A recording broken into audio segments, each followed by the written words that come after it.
原來熊仔鼠咁 friendly 都唔一定會俾你摸。摸倉鼠又應該摸邊個位佢先至最開心，又唔會俾佢咬呢？睇下今集嘅影片就可以知多啲噶啦。Hello， 大家好，我係巨神貓仔。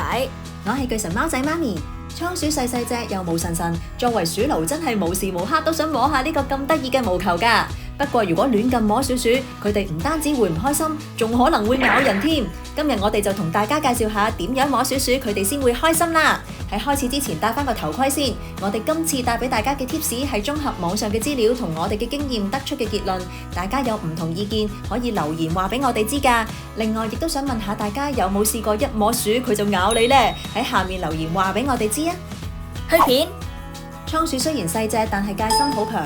佢哋天生係獵物，突然有任何嘢掂到佢，佢都可能會以為有天敵想攻擊佢噶。所以雖然鼠鼠成身都係毛毛，好好摸，但係都唔可以亂咁摸噶。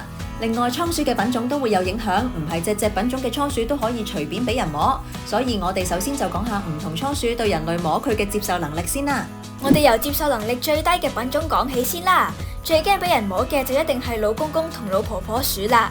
老公公同老婆婆鼠出名容易驚青又行動快，要摸佢哋都真係唔容易噶。好似我哋嘅東德咁，有時輕輕掂到佢，佢都會打冷震，真係好睇佢哋心情噶。不過如果耐心啲，俾時間佢熟習你，佢哋都有可能會乖乖地俾你摸噶。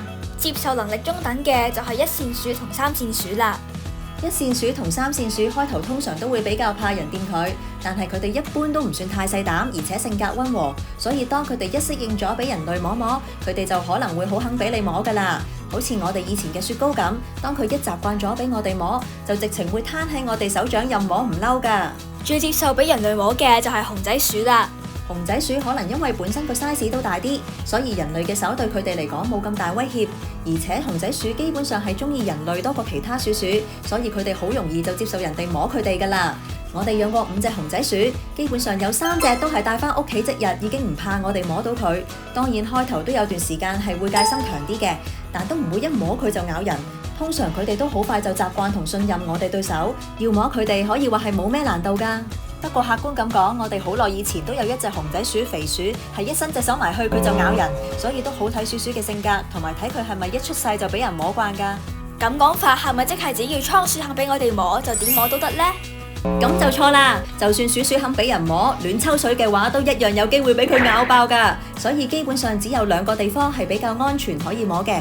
第一個地方就係頸到背脊，第二個地方就係肚仔嘅側邊位置。呢2個地方對鼠鼠嚟講威脅最細，所以摸呢2個地方就最穩陣啦。至於最唔應該摸嘅地方就係屁股、肚仔同埋觸鬚啦。肚仔係佢哋最脆弱嘅地方，而屁股同尾巴就係佢哋視線範圍以外嘅地方，所以呢3個地方佢哋都好小心噶。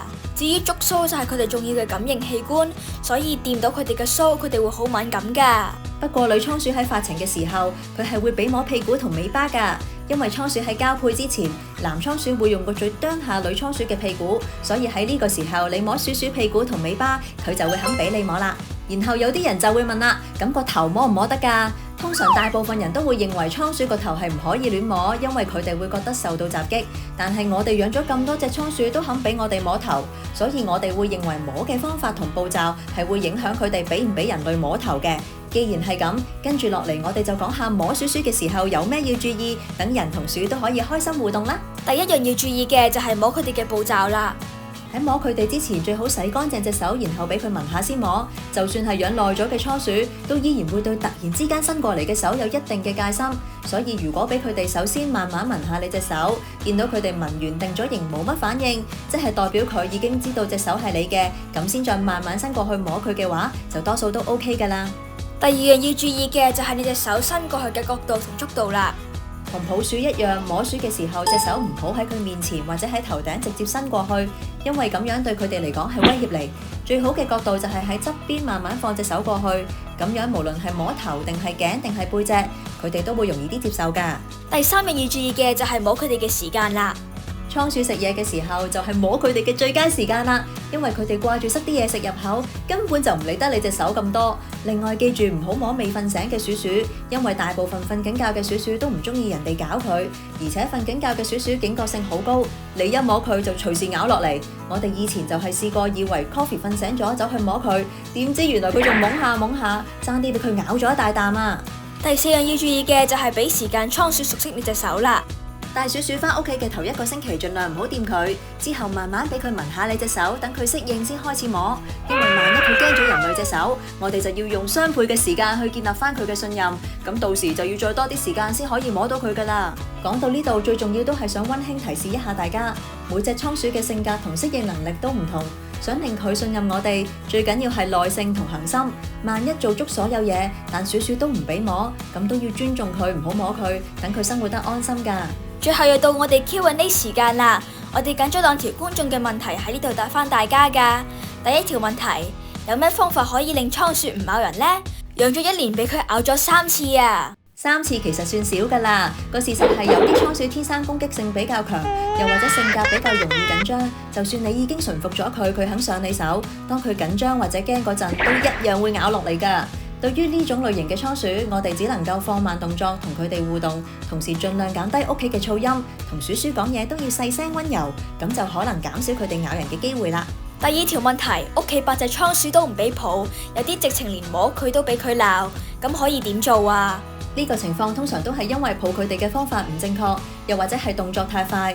如果鼠鼠俾人類摸咗或者抱咗一段時間，都令佢哋覺得唔舒服，佢哋就會慢慢怕咗人類隻手。所以唯一解決辦法就係還原基本步，由俾佢聞手開始，重新令鼠鼠習慣你隻手。想再知多啲可以點做，又或者重溫一下抱鼠步驟，就撳呢度睇下啦。